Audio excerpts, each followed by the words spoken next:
Did you know that every time you flex your biceps, you're essentially summoning a horde of tiny rodents? Well, metaphorically speaking, of course. Today, we're taking a fascinating trip back in time to unravel the origin of the word muscle, and it's guaranteed to be a journey full of surprises. The story begins in ancient Rome, where Latin was the lingua franca. Our word muscle is a direct descendant of the Latin term musculus. Now, musculus might sound like a mighty term befitting the strength and power muscles symbolize.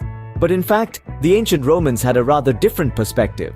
In Latin, mus means mouse and the diminutive suffix culus translates to little. So, put them together and musculus literally means little mouse. Now you may ask, what do muscles have to do with tiny rodents? Well, to answer that, imagine an ancient Roman warrior flexing his bicep. To his compatriots, the movement and shape of the flexed muscle under the skin might have looked like a little mouse scurrying about. This quirky yet vivid comparison eventually led to the term musculus being used to denote muscles. So, to recap, the word muscle has its roots in the Latin term musculus, meaning little mouse. This stemmed from the Romans' imaginative interpretation of the appearance of flexed biceps, which they thought resembled tiny mice in action.